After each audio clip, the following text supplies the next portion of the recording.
Hi guys, thanks for joining me as we look ahead to racing action around the country on the weekend. Standalone meetings will be the order of the day.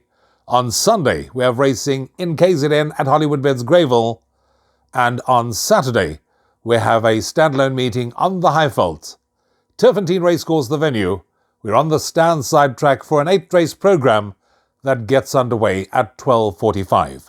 That's the meeting in question we're going to have a look at. I also thought that it was a rather tricky card. Even though we've got small fields, there are one or two races where we're really going to have to approach it with quite a bit of caution, play with a bit of cover, whatever the budget does allow, in order to safely see us through those exotics and hopefully stand in the winner's queue at the end of the day. If you are going to be getting involved in the Hollywoodbet Punter Challenge, those entries of course need to be on 5 minutes prior to the advertised starting time of the first, which happens to be at 12:40 when you need to be on. Put your selections through, play the bet slip, and put yourself in line for that mammoth, life-changing jackpot prize that is on offer. Now, let's get straight into the action. First race on the card. This one runs over 1,600 metres. It's a maiden juvenile plate for fillies, where 8 of them will line up and face the starter. Made a point of checking on the anti-post betting prior to pre-recording the show, and in the first, it's 2-1 the field on Hollywoodbets.net. Number 1, Daisy Jones, from 2.27, has shortened to 2-1. Number 2, Matchament, is firm in the betting at 2-1. 6, Stampede Ahead, from 5, is coming to 4-1. 3, Rejuvenate at 5-1. 6-1, and upwards the others. 2-1 the field in the opening event on the programme, and I guess you probably could make a very good case for either of them. I'm siding with number 1, Daisy Jones. I like the way that this horse has improved from first to second start. I thought both those runs to date have been very, very good runs. I like the way that this horse was staying on to finish second last time out, and incidentally, the horse that finished third that day was a horse called Paris Fun. She has subsequently come out and won since then to give that form line a boost. I do think that Daisy Jones is the kind of horse that's still on the up, and, with any amount of natural progress expected, can go one better. So I'm going 1, Daisy Jones, to win the opener, ahead of 2, Matchament, 5, Scarlet Heart, and 6, Stampede Ahead. 13:20 is when you need to be on if you're going to be playing a place accumulator.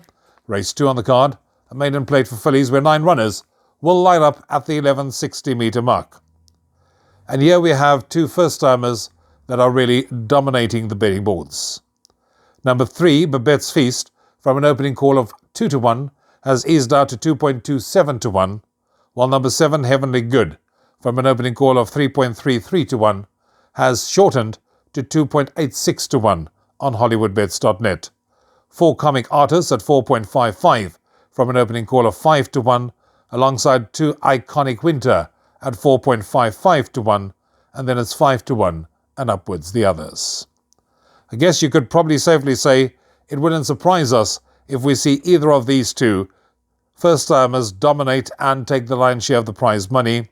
That combination of Richmond and Devon Heifer have been very, very lucky, and they've really got some good fillies that they've been sending out in those familiar colours all around the country, and most of them have actually come out and won first time out. This one is from the stable of Mike and Matthew de Kock.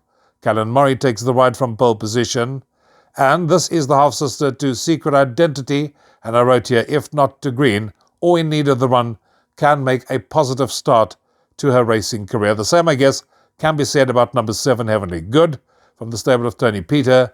Gavin Lorena jumps from right alongside of her in Stallgate 2.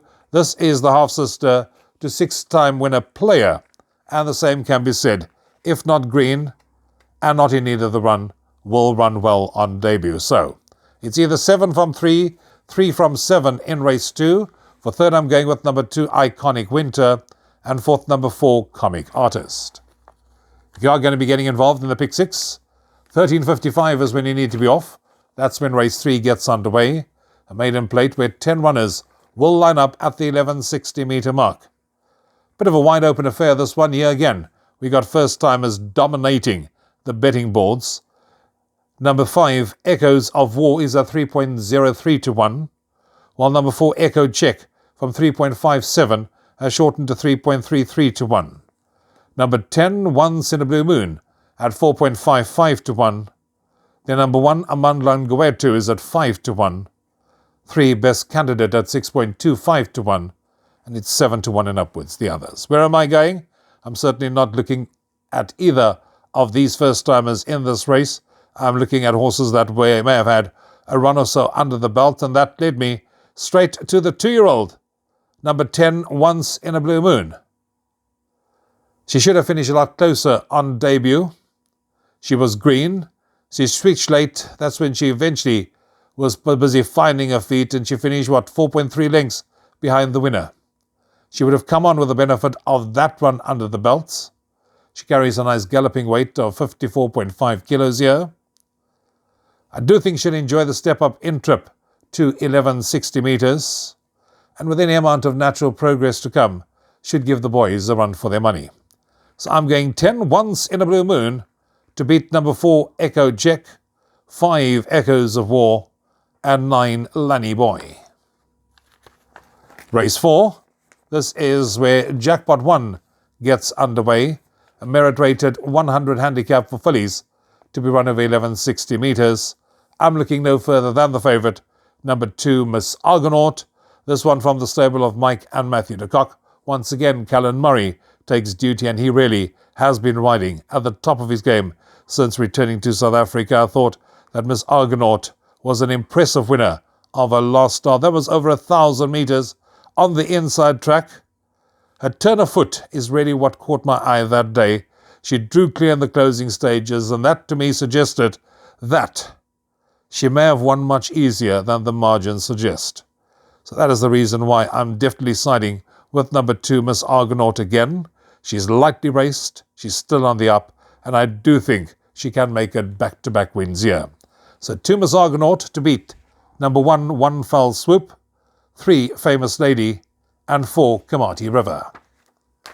Race 5 is where Jackpot 2 gets underway at 15:05.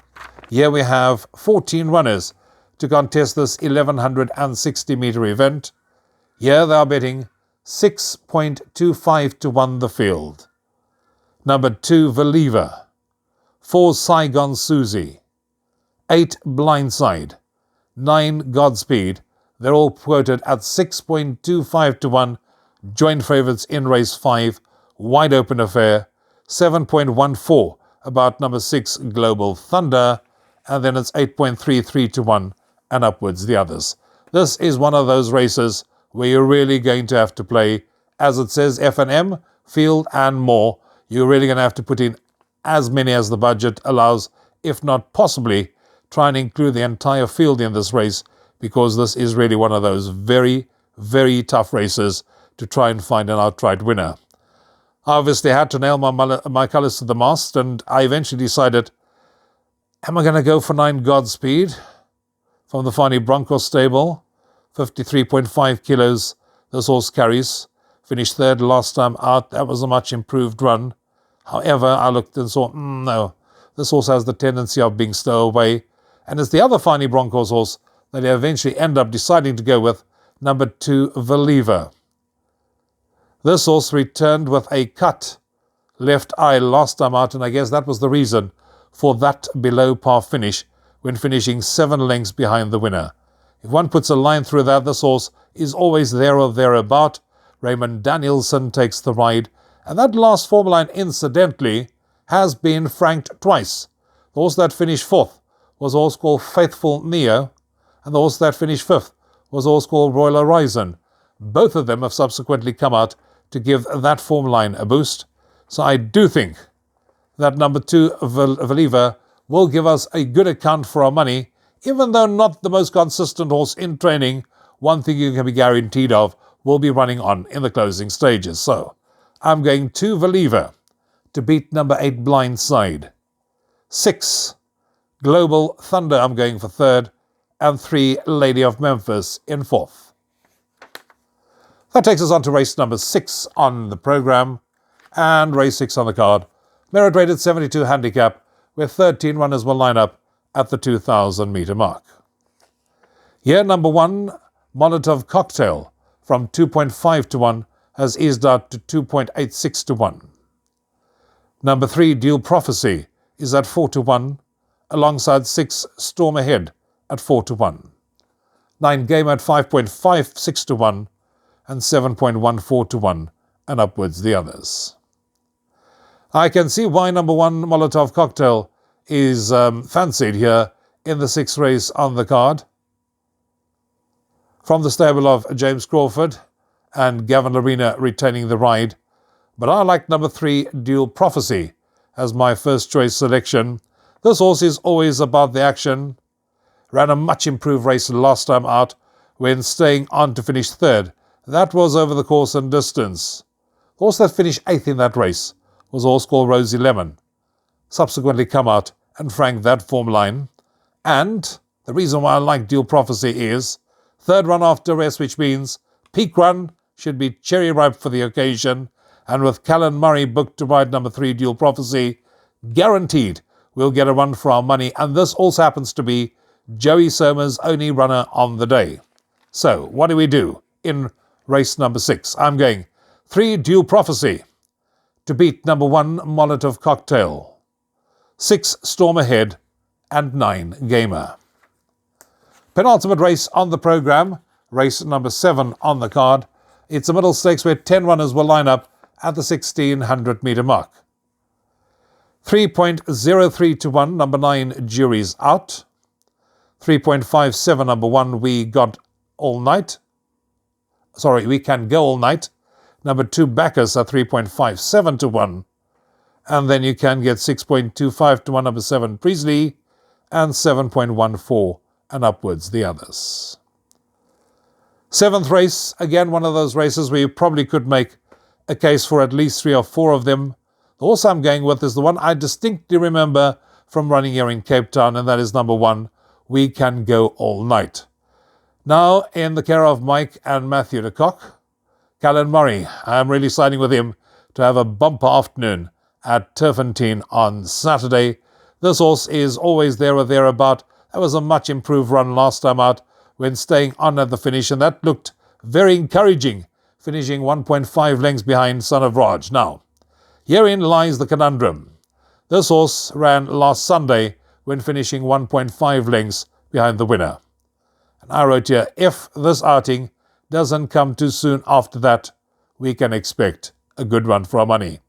I've seen this combination pull it off before, run a horse, and then a week later run again and come out and win. So I'm going number 1, We Can Go All Night to win it, ahead of number 7, Priestley. 9, Jury's Out, and 5, Command Pilot. That takes us on to the last race on the programme, and it doesn't get any easier as we get to the last race on the card. 12 Prime Venture from 4 to 1 is at 3.57 to 1. Then you can get 5 to 1 about number 3, Birthright. 6.25 to 1, number 7, The Playboy Bomber. 9, Eiffel Tower, 6.25 to 1. 8.33, number 1, Luce Verde, and number 5, King of Numbers, and it's double figures and upwards the others. Tough end to the day. 16:50 is the off time of the last race on Saturday. I'm going with number 9, Eiffel Tower, as my first choice selection. Muzieni, St. John Gray, they team up. I thought this horse ran on very nicely last time out when finishing second best over the course and distance. Ran second, beaten just under a length by Claw, who has subsequently come out and won again since then. Eiffel Tower also takes a drop back in class, and I do think should be involved in the shake-up. So I'm going 9, Eiffel Tower to win the last, ahead of number 3, Birthright, to finish in second. 7, The Playboy Bomber third, and 12, Prime Venture in fourth. And that takes care of racing at Turffontein on Saturday afternoon. Small fields the order of the day, but very tricky, as you can see, the further we work our way into the card. Trust you'll find the winners. Till next time from me, Rouvaun, you take care. Cheers for now.